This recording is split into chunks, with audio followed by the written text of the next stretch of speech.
ಖಾಲಿಯಾಗಿರೋ ಮನಸ್ಸಲ್ಲಿ ಪ್ರೀತಿ ತುಂಬೋನು. ಭೂಸ್ಪರ್ಶ ಮಾಡಿದ್ರೆ ಕಾಲಿಗೆ ನೋವಾಗುತ್ತೆ ಅಂತ ಹೂವಿನ ಸ್ಪರ್ಶ ಮಾಡಿಸೋನು.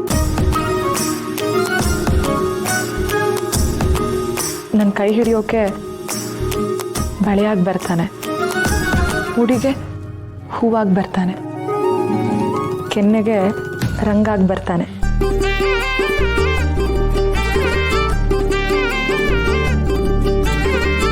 ನನ್ನ ಕೊನೆ ಉಸಿರಿರೋವರೆಗೂ ನನ್ನ ಹೆಸರು ಜೊತೆ ಅವನ ಹೆಸರನ್ನ ಸೇರಿಸಿ ಬದುಕೋ ರಾಮರ ರಾಮ ಪರಶುರಾಮ ನನ್ನ ಗಂಡ.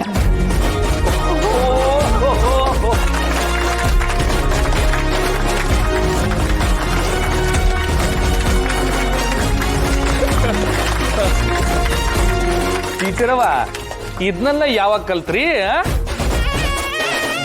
ತನ್ನ ಗಂಡ ಹೇಗಿರ್ಬೇಕು ಅಂತ ಹುಡುಗಿ ಅನ್ಕೊಂಡಿರ್ತಾಳೋ ಆ ಆಸೆನ ಪದಕ್ ಪದ ಸೇರಿಸಿ ಕಲ್ತಿರ್ತಾಳೆ. ಅದೇ ತರ ಗಂಡ ಸಿಕ್ತಾಗ ಅದಕ್ಕೆ ಅವನ ಹೆಸರು ಸೇರಿಸಿ ಹೇಳ್ಬಿಡ್ತಾಳೆ ಅಲ್ವಾ ರತ್ನ? ನಮ್ ಪರ್ಶುನು ಏನ್ ಕಮ್ಮಿ ಇಲ್ಲ, ಸ್ವಲ್ಪ ಸ್ಲೋ ಕಲ್ತ್ರುನು ಗ್ಲೋ ಆಗಿ ಹೇಳ್ತಾನೆ ಅಲ್ವೇನೋ? ಹೇಳೋ ಪರ್ಶು.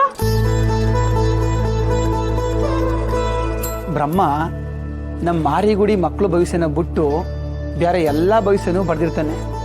ಯಾಕೆ ಹೇಳಿ? ನಮ್ಮ ಟೀಚರ್ ಅಮ್ಮ ಈ ಮಾರಿಗುಡಿಲಿ ಇರ್ಬೇಕಾದ್ರೆ ಈ ಊರ್ ಮಕ್ಕಳು ಭವಿಷ್ಯನ ಅವರೇ ಅಲ್ವೇ ಬರಿಬೇಕು. ನಮ್ಮ ಊರ್ನಾಗೆ 2 ಕೆರೆ ಐತೆ. ಒಂದೊಂದು ಕೆರೆಲು 50-50 ತವರೆ ಬಿಟ್ಟವೆ. ಎಷ್ಟಾಯ್ತು? ಅಲ್ಲ, 101. ಆ 1ನೇ ತವರೆ ನಾನು ಹೆಂಡ್ರಾಗವಳೆ.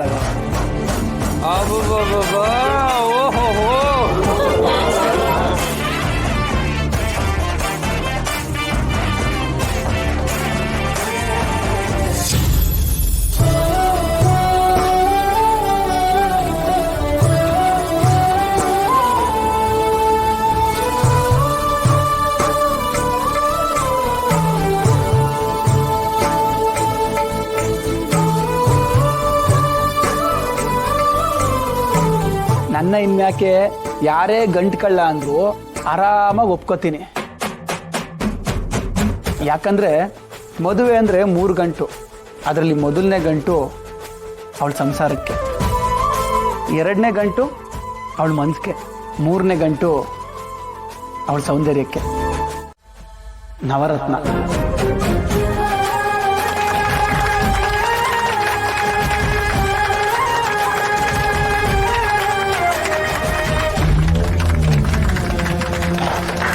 ದೊರೆ ದೋಣ್ಗಳು ಹೆಚ್ಚಾಗಿ ಕೋವಿನೇ ಆಗ್ಬಿಟ್ಟವ್ರೆ ಅಲ್ಲೂರ.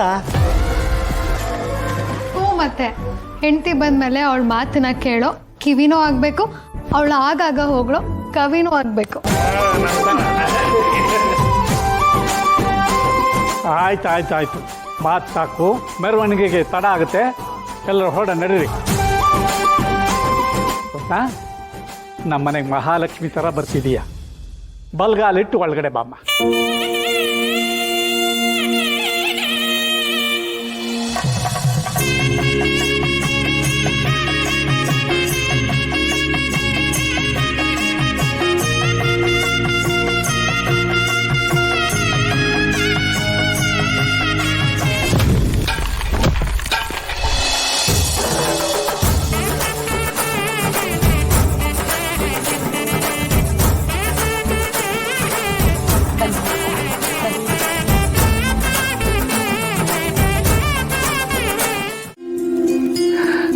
ಸಾಕಮ್ಮ, ಇದೇನು ಬೇಡ.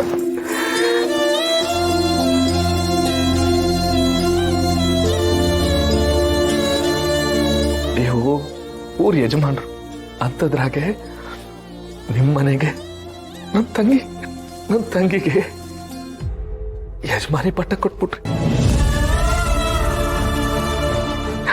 ಮಾದಪ್ಪಣ ನೋಡ್ದ? ಪಾರು ಅಪ್ಪಯ್ಯ ನೋಡ್ದ? ಗುಂಡು ನೋಡ್ದೇನವ? ನಿಮ್ಮಕ್ಕ ಯಜಮಾನಿ ಆಗ್ಬಿಟ್ಲಿ.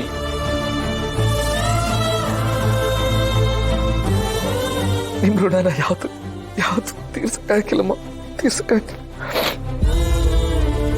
ಈ ಹಿಟ್ಲರ್ಗೆ ಇಷ್ಟೆಲ್ಲ ಒಳ್ಳೆ ಬುದ್ಧಿ ಬರೋದಕ್ಕೆ ಚಾನ್ಸೇ ಇಲ್ಲ. ಏನಂದ್ರೂ ಈ ಜನನ ಮೆಚ್ಚಿಸ್ಬೇಕು ಅನ್ನೋ ನಮ್ಮ ಅಪ್ಪನ ಬುದ್ಧಿಯಿಂದ ನನ್ನ ನಾದ್ನಿ ಈ ಮನೆ ಯಜಮಾನಿ ಆದ್ಲಲ್ಲ, ಸಾಕು.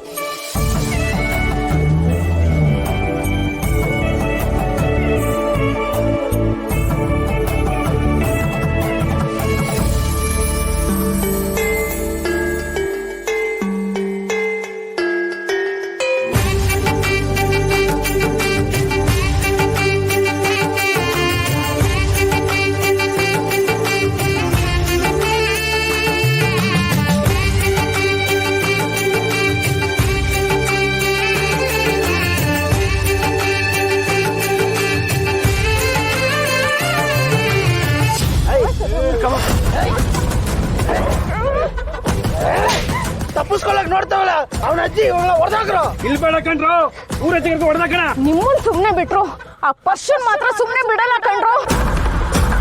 ನಾನ್ ಸಾಯಕ್ಕೂ ಮುಂಚೆ ಆ ಪರ್ಷನ್ ಬಣ್ಣ ಬಯಲ್ ಮಾಡೇ ಕಣ್ರು ಸಾಯೋದು. ಇನ್ನೇನ್ ಸ್ವಲ್ಪ ಹೊತ್ತಲ್ಲೇ ಅವನ್ ದೀಪ ಆರೋಗುತ್ತೆ.